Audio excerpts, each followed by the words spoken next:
Hey, what's up, mortals? It's Miggy Sawdust here with a new video for you. Welcome to the season finale of What If Deku Had a Luck Quirk. Just wanted to greet you all by just saying, sit back and relax. You're in for a treat. Let's get started. The loud crash of a cheer resonated down the corridor as Class 1A celebrated the completion of the written half of their final exams. Some were jumping for joy and thanking Momo and Bakugo who held study sessions, while others let out a sigh of relief. They only had the practical half left, and many were pleased to hear that it was just robots again, easing the students into thinking it would be easy, until they realized they were wrong. Panic quickly made their way around the class as they realized what their actual exam was, instantly regretting ever indulging in the feeling of safety.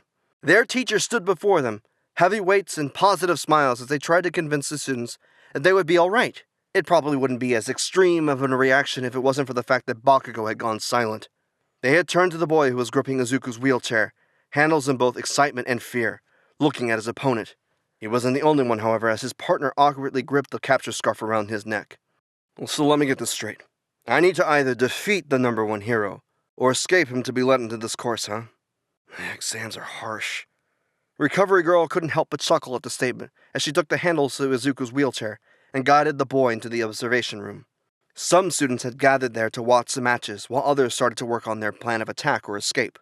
Those who were fighting first headed towards their designated fighting ground, and all was ready to start. Those who were fighting first headed towards their designated zones, and they were ready to start. The starting alarm began, and everyone had half an hour to pass their practical exam. Kirishima and Sato fought with all brawn and no brains against Cement Toss, resulting in a rather quick loss. Momo and Todoroki were doing much better in contrast, even though the former had lost her confidence during her fight with Tokoyami at the sports festival. It only worsened as she wasn't sure where she stood in the class because as deputy class representative, she already felt lacking compared to Ida, as she wasn't able to warm up towards Izuku before he entered the state he was currently in. In terms of strength, she already knew Todoroki was stronger, but his change in personality and willingness to team up improved during internship. It had made the boy stronger overall. She believed he must have gone through quite the ordeal with Best Jeanist, and had only made her own internship feel more useless. It was because his change in perspective that allowed the dual quirk user to point out that Momo should lead the initial attack, giving her the space to shine in her own way, and it resulted in a pass. Denki and Mina screamed as Nezu's maniacal laughter rang through the fighting grounds. A wrecking ball broke down everything, and although there was an escape path deliberately open, their panicked minds weren't able to calm down and find it. They lost, and it was so overwhelming that the students in the observation room felt sorry for them. Ojiro and Ida were against Powerloader, and they also struggled as they couldn't use their strengths independently. It was only when they worked together that they could pass, and it was quite a sight for Izuku to behold. Midori had been observing everyone taking their exams from the sidelines, and it was almost as if he was watching a movie of some kind. He had a lot to think about within the last few days, and the boy was still unsure of an answer. On one hand, being a hero and standing in Bakugo's shadow, whilst they fought together to help as many people as they could, had always been his dream. He already knew that the smiling face of a person who was grateful to him was never going to happen, as he never learned how to interact with other humans. He didn't mind, though. The gratification that he might actually do something good for the world for once was enough of an inspiration for it to be a goal. That was, until he became aware of another desire he had, the craving for a place to call home. Dark thoughts filled his brain as Asue and Tokoyami passed against ectoplasm. He started to wonder what it would be like if he joined the villains. It was obvious that it would mean a life where the heroes were constantly chasing him, but it would be a life where he had somewhere to go at the end of the day. The Bakugos were very kind, and although Mitsuki treated him like her own son, something just wasn't right. The woman had even offered for him to legally be changed to a Bakugo to help him settle down more, but the luck manipulator had refused at the time. Even if it was triggering to hear, he wanted his family name to be a reminder to himself to someday get rid of his quirk, and to never forget about Inko. It was his only link to her, after all. Everything else had been burned away. 4 more pairs of students passed against their teachers as Izuku came to his conclusion. He watched through the impenetrable glass wall that separated him and the bright world he wished to join. As Shinso, who fought in a similar style to himself, worked surprisingly well with the human grenade, Izuku concluded that there was just no place for him there. It was lucky that a person such as Shinso was around. He had a quirk that would be ridiculously helpful, especially in combat, and it worked well with his fighting style. Even if All Might made a note to not respond to anything he said, it wouldn't work if Shinso wasn't fighting him in the first place. In true Bakugo fashion, the loud and explosive child was an amazing distraction as Shinso disappeared within the buildings. The two tried to get All Might to respond at first, but after a while, it was obvious that the number one hero just wasn't talking. All Might originally thought he had driven the two into a corner by doing so, but it was at this point he realized he had been tricked. Shinso's voice was actually coming from speakers placed around the battlefield that the student had previously recorded, and if the number one hero had responded, nothing would have happened. It was too late though, as when All Might pummeled his protege into the ground, the mind manipulator crossed the escape gate. All exams for 1A were over. The number one hero had to scoop up the blonde child, who fought his hardest with both his new and his own quirk, and rushed him to Recovery Girl for a healing kiss. He had almost gone overboard in terms of damage, and the elder lady tore him a new one in the nursing room. Time passed, and everyone had gone home. Everyone but Bakugo, who was still knocked out cold from exhaustion. As a result, Mitsuki had to be called to pick them up, and Aizawa went to let the mother in. "Thank you so much for looking after my boys, Aizawa. They've both gone through quite a bit when they were younger, and they can be quite the handful."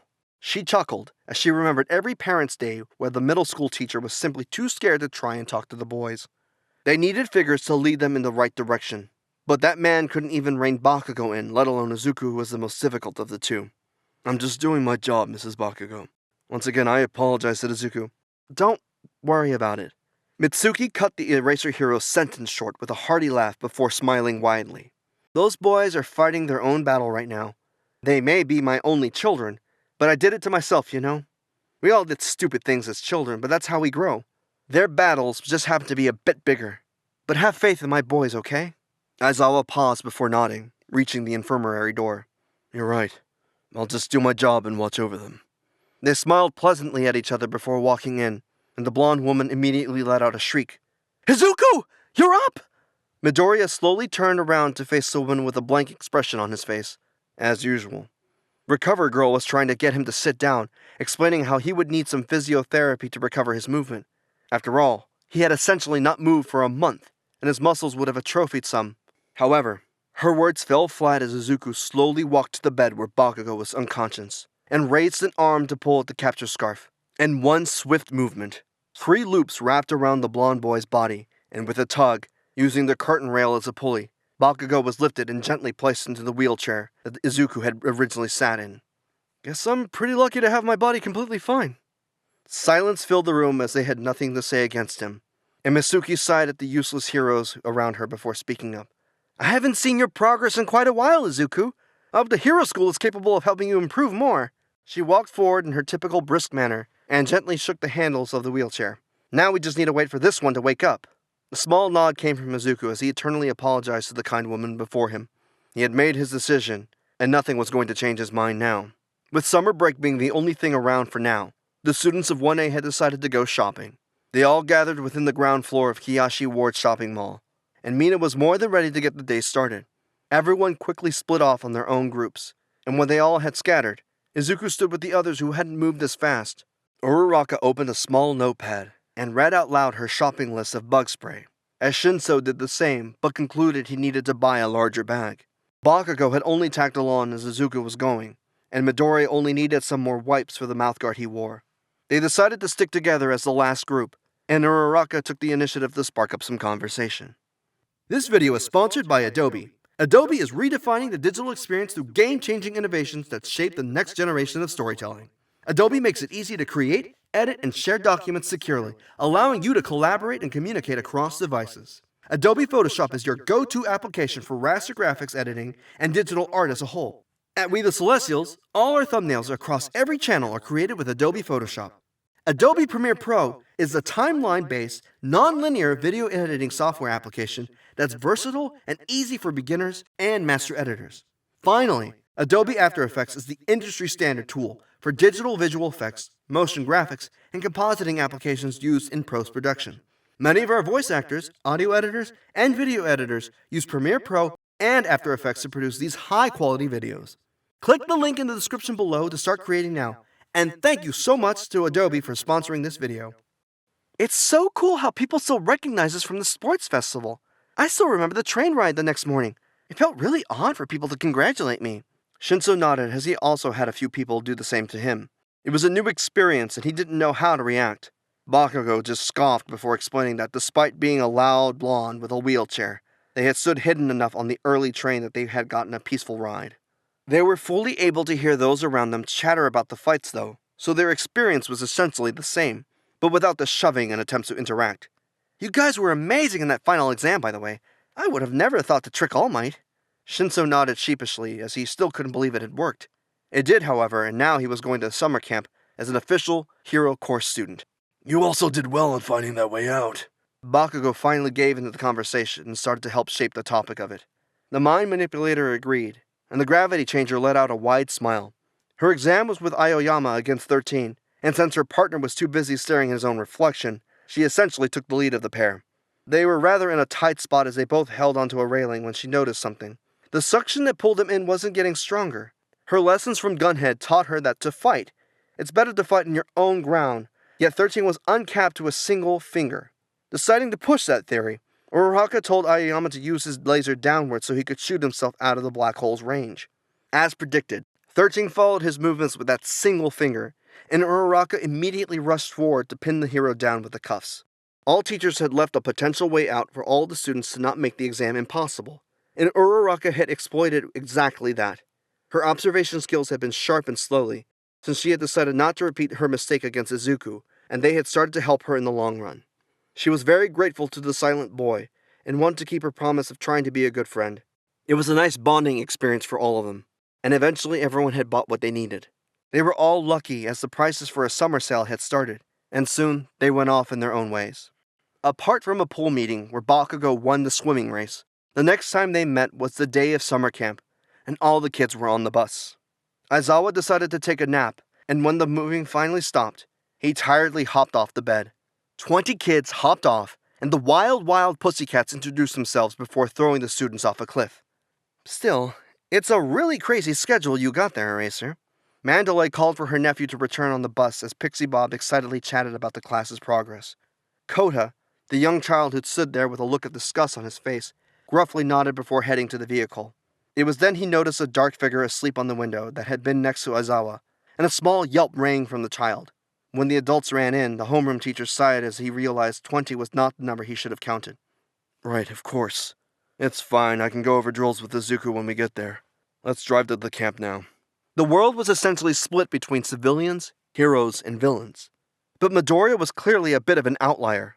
As they drew closer, however, he concluded that if Izuku was in the hero course, then he should be hated like everyone else. When evening came, and the rest of the class finally emerged from the woods, the class gratefully ate food and went to rest in the hot springs. With Ida struggling to wrangle Mineta in the background, Bakugo asked about the training Aizawa put Izuku through, and Midoriya quietly replied about the basic core training he experienced. He already knew that hanging from items silently was something useful, but he never knew that some missions required the underground hero to be hanging, quite literally, for hours. As such, Midoriya just hung upside down as the homeroom teacher threw random objects from afar. Instead of letting luck take the initiative to avoid the incoming object, Izuku's task was to deflect them without luck taking part of it. It was very difficult to attempt outracing luck, and frankly, it didn't work. But Izuku did learn that he should increase his stamina as he struggled to stay upside down once it had reached the 2-hour mark. At that moment, the water around Bakugo exploded, and Shinso happened to be standing up to stop the full splash from landing on Izuku. With everyone else in the near vicinity now looking like they had all dived under, eyes went to see that the angry blonde had jumped to catch the falling Kota. The child was unconscious, and with an annoyed huff, the human grenade went off to find Mandalay. Shinso sat down with a sigh and let relaxation wash over his body. He already knew that the following days were going to be hell, and sure enough, it was only an hour in and the whole class had their wits' end. He already knew that the following days were going to be hell, and sure enough, it was only an hour in and the whole class were at their wits' end. 1B joined at some point, and everyone could agree that training was the worst. Once again, food was the best part of the day as the classes made curry and ate it together. Izuku was starting to get a little restless as All for One's words twisted in his mind. The villain had stated that he would want his answer by summer camp, yet he had heard nothing since. Midoriya had already written a note of apology to the Bakugos, and placed it somewhere he knew his luck would let them find it, once he was gone. Deciding that, since he was going to lose it anyway, Izuku started to experiment with his own quirk once more. The last time the luck manipulator tried to tamper with his fate-changing ability, It was useless as everything moved in a way so he wouldn't be hurt without taking anyone else into consideration. As a result, the boy never wanted to experiment again if he could help it, because hurting others without meaning to had isolated him. The concept of socializing became foreign, and honestly, Izuku had no desire to make friends. There was just never a need, and the boy's only experience previously was watching the only nice person turn cold and leave him alone. Since he was given free rein on the quirk training aspect of his progress, the boy decided to take a walk around. Bakugo could already guess what Izuku was planning and kept up his training, watching the debris easily miss the greenette who made his way around. Fate had always twisted and nodded before him, and this was no different. A small, single change, and nothing in this world could physically hurt him. The tape from Sero collected on a branch at the edge of a cliff, but as Izuku passed, the branch broke from the weight of the tape and landed just beside the boy, creating a shield as Kaminari's electricity discharged nearby. It really did amuse the Bringer of Silence sometimes, how fate changed in subtle ways, and created what everyone else would perceive as a coincidence. When evening arrived, both hero courses were tuckered out from training. They all happily ate the curry they made, and talked about how hard the following days were going to be, when Izuku noticed Bakugo running off into the woods. Initially he wasn't going to care, but the blonde had acted odd after returning to the room last night. Sighing, Midoriya sneaked off after his friend, hidden in the shadows before arriving at a cliff. It shouldn't be that hard to scale. Getting partway up, the boy found a rather nice ledge to sit on, and it was within earshot of a conversation. Midoriya figured that he shouldn't join in as Kota was getting progressively upset, and after a few minutes, Bakugo was ready to leave. You still have family blood, kid. Your cat-un's probably worried sick right now, so hurry up and eat. Placing the curry down, the blonde only made one last comment before disappearing back down the path. She already lost your sibling and in-law. I don't think she could bear losing you, too. Kota couldn't respond as he sat there in silence, looking up at the night sky. He glanced at the curry before looking around, making sure Bakugo was gone before gingerly going over to pick up the still warm dinner. Eating slowly, he wondered why the blonde's words actually held some weight. There's no point if you all just die. If I could, I wouldn't be here right now. With his heart jumping to his throat, the boy turned in shock at the sound of a voice, and had to calm down before trying to address the situation. I've tried. Izuku could already tell that there was no point in trying to talk it out with the kid, but felt the spontaneous need to potentially help. If he was going to be a villain soon anyway, he figured that he would try a good deed just before he was collected. Katsuki's right, you know. You should treasure your family before life decides to cut itself short. Looking into the night sky through his glass wall where all the lights stood bright and welcoming and warm, Izuku clenched his fists with a sad smile. People are usually missed when they go. I wonder if anyone would care if I were to also disappear. Kota's eyes immediately furrowed as he tried to speak, but Midoriya's scarf wrapped around his mouth, sealing the words shut. I thought you hated heroes. It's them that saved those from disappearing into the depths of despair, and yet here you are, about to play the same? Kota's eyes widened as he came to a couple of conclusions. His views on heroes were warping before the Greenette's very eyes, and the luck manipulator knew he had stood there long enough for fate to string Kota into the world he couldn't enter. It was a truly nice feeling to know that he had somewhat helped guide someone to the path that he wanted to walk, and something within him stirred. Was he regretting his decision? It wasn't too late to change since the League hadn't arrived, but hero or not, people will miss you if you go. His thoughts were cut short as Kota helped remind him of his resolve. With his quirk, the Hero Society would most likely want to lock him up where no physical harm would come to him, essentially rendering his quirk useless. Whether he stayed or left, a hero was probably just not an option. Between staying with the fear of an arrest for his quirk, or becoming a free, quirkless villain where the moralist people would want him around, he would rather be forgotten by the heroes, eyes dead from facing reality. Midoriya retreated back into the shadows of the cliff. Glancing up at the stars one last time, he plunged into the darkness. No one will miss someone who isn't wanted. The next day, Kota tried to find Midoriya by wandering around the training grounds with Mandalay, but wasn't able to. Even when everyone gathered around Pixie Bob to reveal a test of courage, the student was nowhere to be seen. He started to wonder if Midoriya was just an illusion, as no one seemed bothered, sending chills down his little spine at the thought that Izuku had already disappeared. Night came, and the test of courage was ready to start. Is it finally time to pick up our little friend? Thank you all so much for watching to the end. I really appreciate it. Hope you all enjoyed it. Now, there are a few things I'd like to go over before the video ends. First, if you're in the mood for some great storytelling, we the Celestials have got you covered. Our We the Celestials My Hero Academia and Naruto What If channels retell the story of their namesake anime with a twist. Check it out if you're interested. Secondly, on behalf of We the Celestials, I'd like to thank everyone involved in the production of today's awesome content. Their details can be found in the description below. Lastly, if you're interested in what we do here at We the Celestials, then I'd like to extend a personal invitation to you to join the team. The only caveat being we only accept members of 16 years and up to join the crew.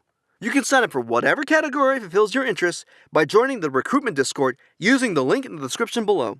We're always looking for new members to join the team. That's it for today's video, so thank you all so much for watching, and have a divine day.